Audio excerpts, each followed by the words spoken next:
We are leaving Norrbotten and going to Spain. So I'm happy to welcome Juana Lopez Pagan, the General Director of Policies Against Depopulation in the Ministry of Ecological Transition and Demographic Challenge. Very welcome, Julia. Juana.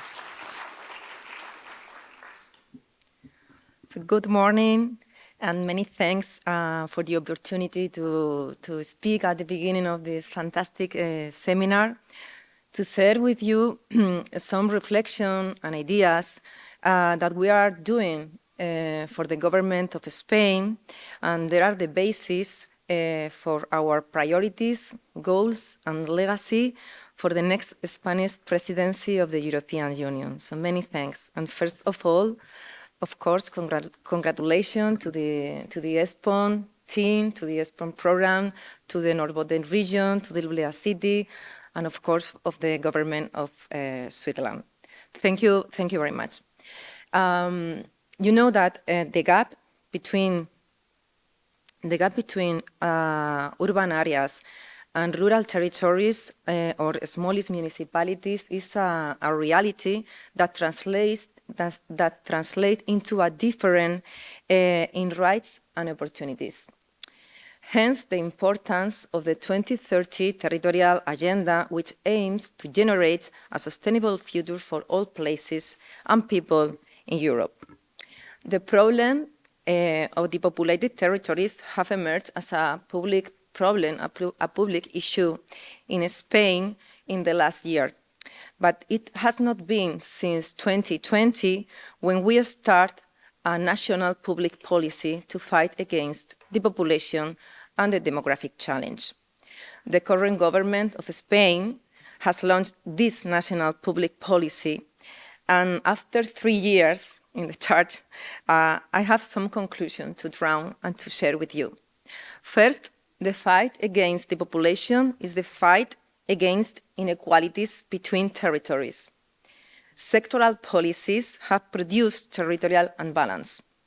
These visions implies that must rethink the relationship between urban intermediary places and rural cities.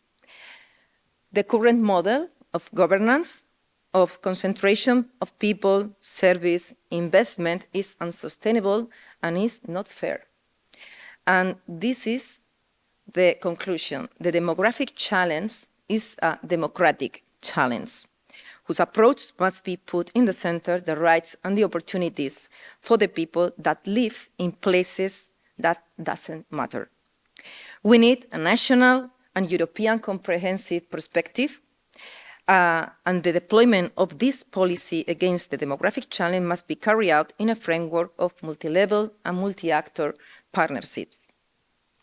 That is why, since the government of Spain are redefining our territorial model with a new approach and a new model of governance according with the 2030 territorial agenda to strengthen the territorial dimension of the sectoral policies at all levels of governance. In 2021, the government of Spain approved for the first time a national action plan called Plan of 130 Measures Against Demographic Challenge.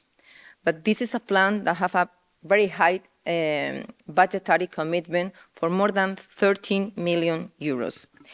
The national plan are oriented in many objectives: economic diversification, promotion of innovation, improve for rural and urban links, provision of basic service, full digital connectivity, and incorporation of the territorial and rural perspective in the government decision-making process. It is worth to mention some concrete measures.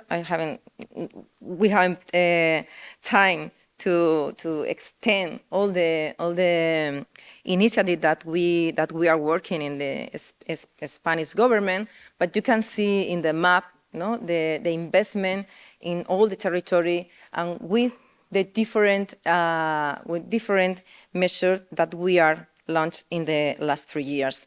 These initiatives are very in line of the 2030 territorial agenda.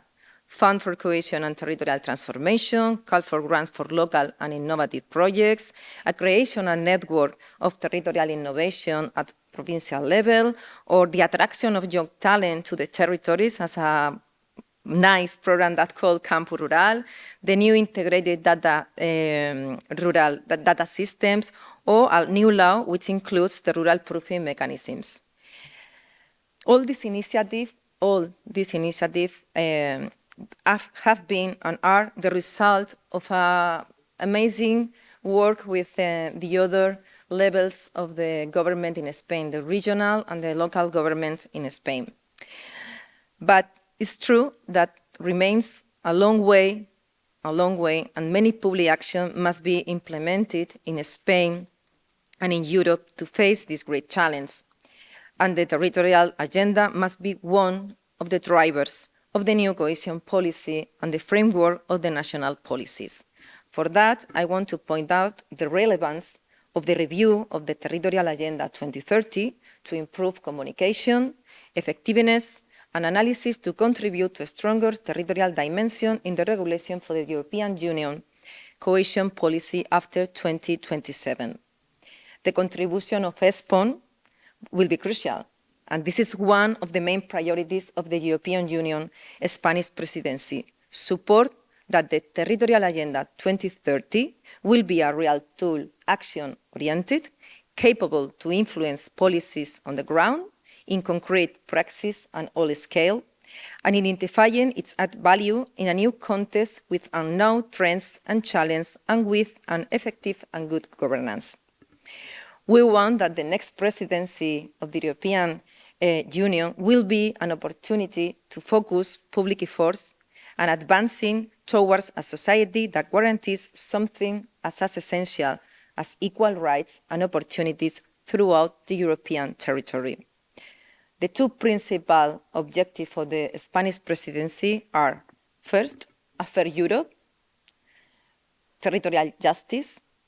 That means that we must promote and develop public policies for socio-territorial cohesion, complementing traditional sectorial policies, providing a transversal and territorial vision in favor of territorial balance and ensuring the full effectiveness of the rights of the citizen to generate active, inclusive, and functional territories.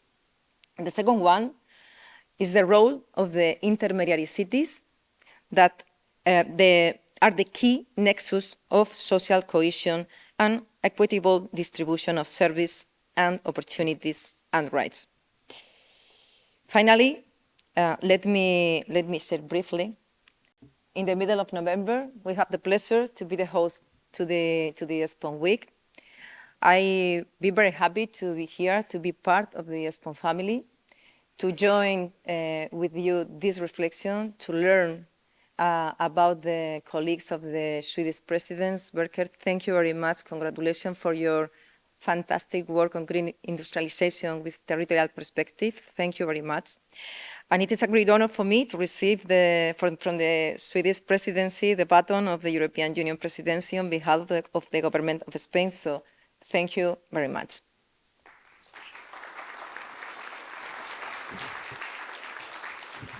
Thank you so much, Juana.